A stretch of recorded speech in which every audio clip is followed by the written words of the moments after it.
8.1 examples for the parabola. First set of examples we're going to look at are the examples that do not require us to complete the square. They're going to ask us to find the focus, vertex, directrix, axis of symmetry, and focal width for all of these parabolas. So we'll write our answers down here in the lower right-hand corner by the words written in red once we're all done with our work here. When you see the equation for letter A, we have x squared minus 8y equals 0. Again, when we're trying to write the equation of the parabola, in the upper right you see our two general formats. It can either be y equals 1 over 4p times x squared, or x equals 1 over 4p times y squared. So you notice that what we're trying to do is solve for the non-squared term. So we're either going to solve for the y or the x, the non-squared variable. So in our case, when we look over here, looks like we're going to be solving for y, since that is not the term that is squared. I'm going to add that 8y over to the right-hand side, and then I'm going to divide by 8. Now, a lot of times you would have written this as x squared divided by 8, but based on the format that you see the equations written on the right-hand side for our general form, what you might end up doing instead is saying, well, let's write this as y equals 1/8 times x squared. So 1/8 times x squared might help you to look at the p-value, because remember, the p-value is what we need to find the focus and to find the directrix and the focal width and everything else. So if I have 1/8 as the coefficient in front of my term here, remember that general format, y equals 1 over 4p times x squared. If that's my general format, in this case, you really can probably just look at that and say, hey, it looks like this is going to tell me that the p-value is going to be equal to 2. And that's all we need to find. In the other shapes, we needed to know what's the a value, what's the b value, what's the c value before we could go ahead and write those equations. And in the case of the parabola, once I have p, that's the only value that I need. Now, in addition to that, I do need to know which direction this parabola is opening. So when I have it written as a y equals 1 over 4p times x squared, y equals x squared, we've been doing that a long time. That's our parabola opening upwards. So that means when I flip-flop them, x equals y squared, this is opening to the side instead. So if I check back at my equation, y equals 1 over 4p times x squared, the y equals equation, I've got a parabola that's opening upward. And we've got a vertex that is at 0, 0, because it's just the y and just the x right there. So my vertex is at 0, 0. P is the distance to the focus, and P is 2. So again, in my little sketch here, that means I'm going up a distance of 2. That's going to put it at 0, 2. I'll start filling in on the right-hand side here as well. So a focus at 0, 2, a vertex at 0, 0. The directrix, remember, that's the horizontal line down below this parabola. It's the same distance away from the vertex as the vertex was from the focus. So that's a distance of 2 units down. Sometimes I like to put this coordinate here just to help know what the answer is going to be for the directrix, but remember, the directrix is an equation, not the coordinate. So this would be the coordinate 0, negative 2, and that means the equation of this directrix is going to be y equals negative 2. Axis of symmetry is the line that is perpendicular to the directrix. It goes through the vertex, makes that symmetric on each side. That axis of symmetry is going to be an x equals equation, and when you look at the coordinates that are plotted, looks like x is equal to 0 in each of those cases. Focal width, absolute value of 4 times p. And since p is equal to 2, looks like our focal width will be 8 for this example. Next equation, letter B, finding the same information, focus, vertex, directrix, axis of symmetry, and focal width. Y plus 2x equals 0 is the equation here. Again, solving for the non-squared term means that we are going to be solving for this x value. Y squared equals negative 2x. If I subtract that 2x over, again, solving for the x means that I'm going to divide by a negative 2. And dividing by negative 2 would be the same as putting a negative 1/2 out front in this case. Now this is the x equals equation, and we knew y equals x squared was the parabola opening up that we've done before, so that means the x equals y squared is that parabola opening to the side. So if x equals -1/2 times y squared, again, now we're just needing to figure out what's that value of p. Some of you might know just by looking at it. For some of you, now this one's maybe not quite as easy as what it would have been in the previous example. So let's just write it out, 1 over 4p times y squared. If it's not as obvious to you by looking at it, what you can do is set an equation that's going to help you to solve for p. So what we can say is 1 divided by 4p is going to be equal to -1/2. From there, you can cross multiply to solve. And so we get 2 equals -4p. That means p is going to be equal to -1/2. Now you might be thinking, hey, I knew that just by looking at it. I don't need to set up an equation, and that's just fine. Another example that happens in your homework, however, is sometimes you will see an equation. I'm going to write off to the side over here. You might see y equals 5, 6, x squared. What's the value of p? This one's not as obvious when looking at it what the value of p would be. So that might be a case where you might say, hey, that leading coefficient is 1 over 4p, and that's supposed to be equal to 5, 6. And then you can cross multiply from there to figure out what that value of p is. So 6/20 or 3/10. So this in pink doesn't apply to this specific problem, but just as a separate example to point out to you that sometimes you might want to set that up as an equation if it's not obvious to you what that p value is going to be. All right, so continuing with the problem at hand, if p is equal to -1/2, now let's start finding all the pieces that we need. And you know I like to start by first drawing a sketch so that I can figure out exactly where those pieces are going to be. I know that the x is the value to the first, which means it's opening to the side. I know that p is negative, which actually means that in this case, this parabola is going to be opening to the left instead of to the right. So we put our quick sketch in there. X equals -1/2 y squared is our equation, so we know that our vertex is at 0, 0. Our p value is -1/2. That's telling me I'm going back 1/2 to get to the focus. I'm going to the right 1/2 to get to the spot where the directrix is going to cross through. So if my vertex is at 0, 0, now I'm going to the left to get to that focus. That's going to be -1/2, 0.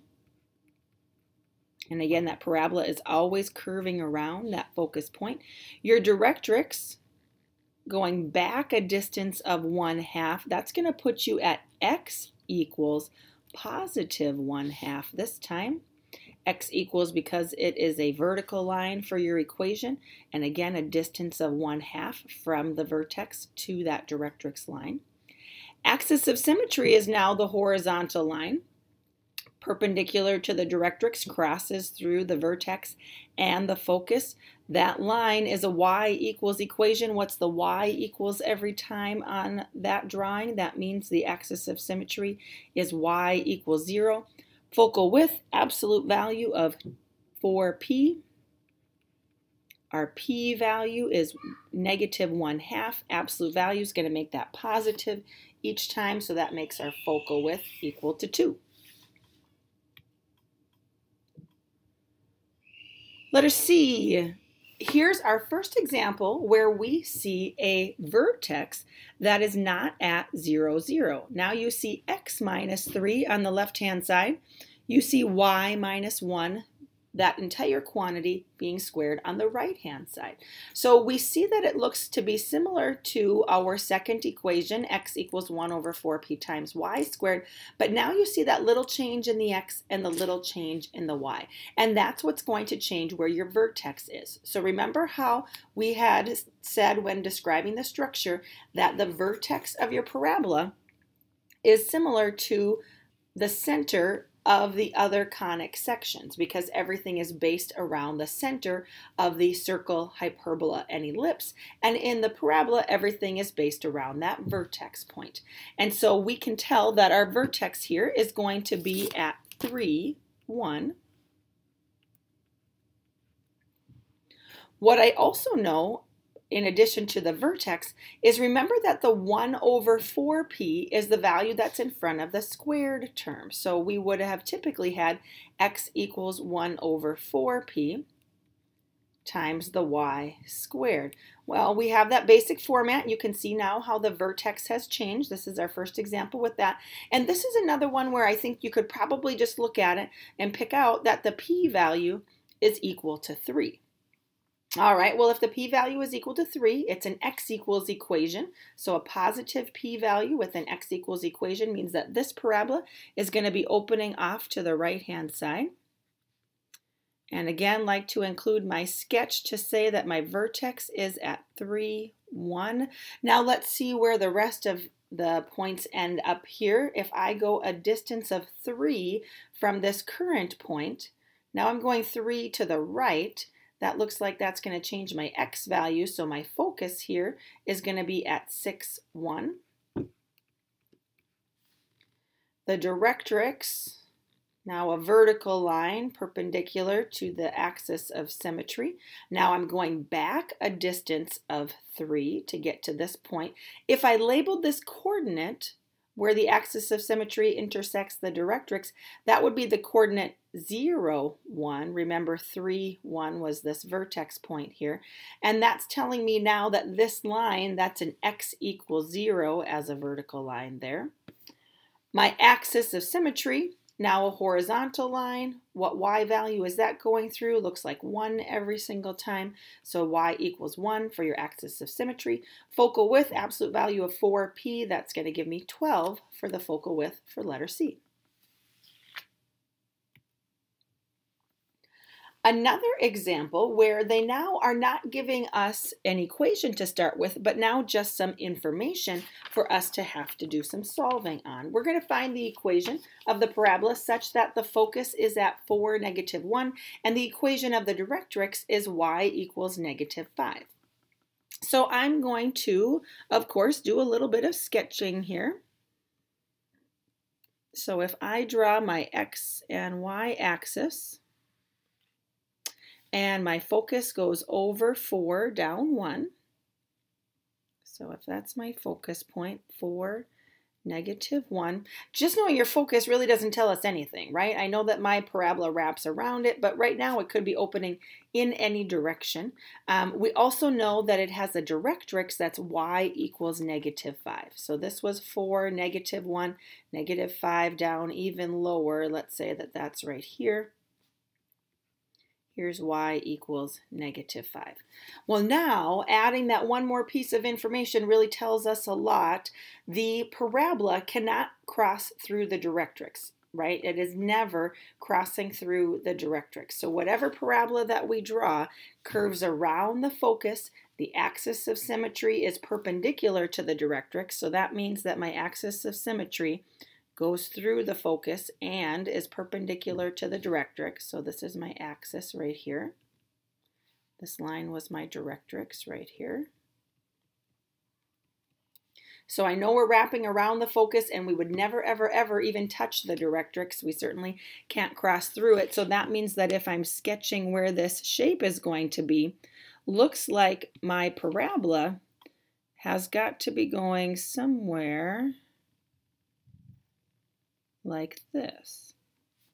So I know I have a parabola that's opening upward. Well, that already brings me to the top equation, y equals 1 over 4p times x squared, now that I know that this is a parabola that's opening up.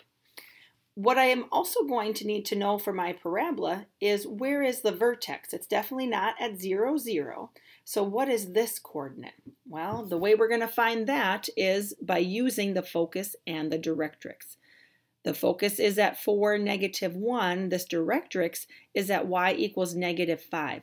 That's a total distance apart of 4 units. And so if that total distance apart is 4, remembering that the focus to the vertex is the same distance as the vertex to the directrix, that means that our p-value is going to be equal to 2. So if our p-value is 2, halfway in between there, that means I've got a vertex that's happening at 4, -3. I think that's going to be all that I'm going to need to know to write my equation. As I just do some quick adjustments, usually I tell people while you're doing your homework, let's go ahead and we can write y equals 1 over 4p times x squared. And then we'll make our adjustments. Well, our center's not at 0, 0, so think about the adjustment that I'm going to need. If my center is at 4, -3, this is going to be y plus 3. I'm going to leave the coefficient for now, and we're going to write x minus 4 quantity squared. And then what's the 1 over 4p? The p-value was 2. That's going to give me 1/8 as my final answer there. So we can sketch out the coordinates, draw the directrix, and we'll be able to figure out everything that we need for this parabola. Another similar question, find the equation of the parabola that passes through the point 7, 2, has a minimum at 4, -1, and a vertical axis of symmetry. So again, let's start by sketching where those points are going to be located. So I sketch my xy axis here, crosses through 7, 2, so here is 7, 2. And if that's x equals 7, you're going to also have a minimum at 4, -1. So we're going to call this 4, -1 right here. Now keep in mind, just because they tell us that that's a minimum doesn't necessarily tell us which direction this parabola is opening. A minimum, we're used to our parabolas that curve in a U shape, but our minimum, if I erase this real quick, could also mean a parabola that's opening to the side, because the minimum is our smallest value, and if your parabola was opening in this direction, that could also count as a minimum value. So we have one more piece of information that we need to look at from the question to still figure out which direction this parabola is opening. I'm going to rewrite that coordinate in there. This was at 7, 2. So we sketched our point 7, 2. We sketched the point 4, -1. And now what we also know is that our axis of symmetry is vertical. Now your axis of symmetry is going to cross through the focus and the vertex. That vertex is going to give you that minimum point. So now we know if I'm going to sketch in that axis of symmetry, that's got to go through our minimum point. That's our vertex, and it's got to be vertical. So sure enough, looks like this parabola is in fact going to be opening upward, because it has to go through this minimum and it has to pass through that coordinate 7, 2 that we had over here before. All right, now with that information, how are we doing here? We know that it's opening upward, so again, I'm picking the y equals 1 over 4p times x squared. Now I know where the vertex is, so I'll be able to adjust my equation with that. Let's see, y equals 1 over 4p times x squared. Maybe I'll just start filling in that information right now and then adjust as we go. That y value was -1 for the vertex, so that's going to be y plus 1. I guess we don't know what p is yet. I'm just going to leave a blank spot there. This is going to be x minus 4, that quantity squared. Now, in our previous example, then we were able to look at it and say, oh, p is equal to 2, and then we just substituted that in. Here, can I tell where my focus is, or where the directrix is, or anything that's going to tell me this value of p? It really doesn't look like it, right? So then what do we do? Well, we saw this with our hyperbolas. We saw this with all sorts of different shapes. If I don't know what the p-value is directly, but they tell me another point, I can still do some substitution. And that's where this 7, 2 comes into play. We know that when x is 7, the y value of this equation is supposed to be 2. So let's go ahead and as our next step, let's do some substitution. And what we're going to substitute is we're going to put that 2 value in for y. We still don't know what the p-value is. We're working on that, and we're going to put 7 in for x. So we end up with 3 equals 1 over 4p. 3 squared, that's going to give me a 9.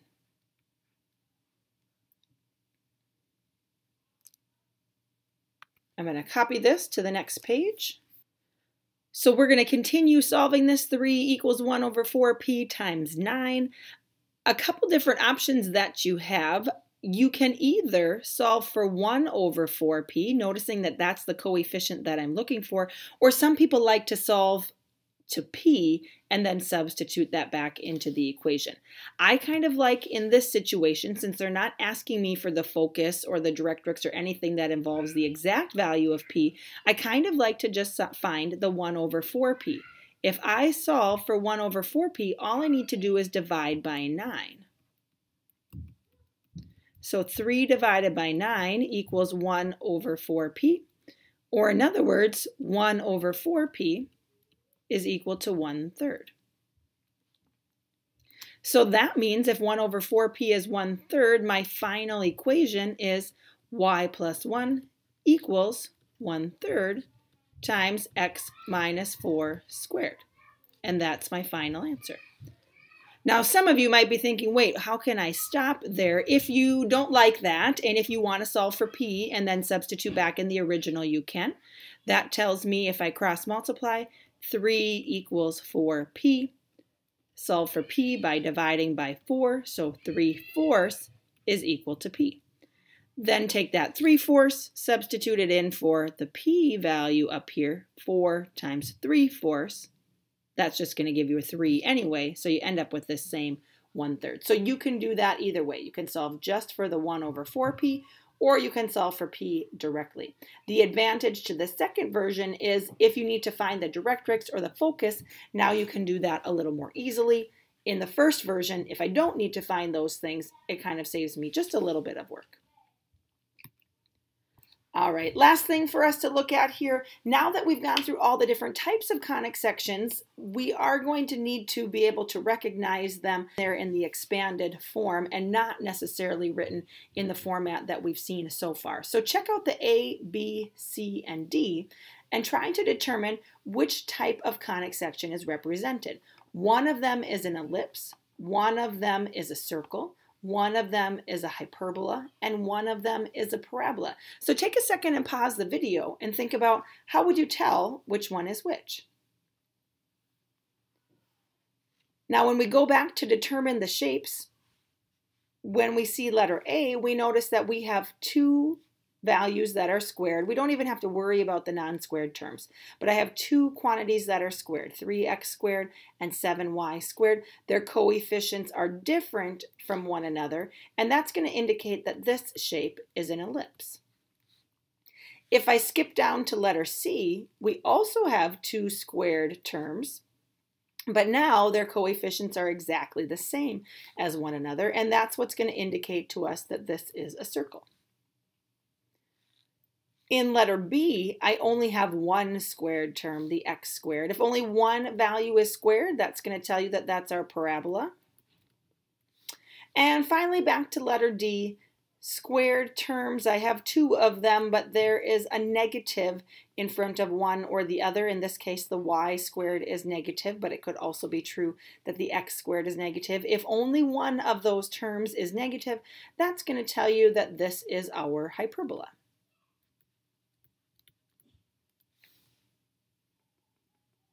And that wraps up our first part of our parabola examples.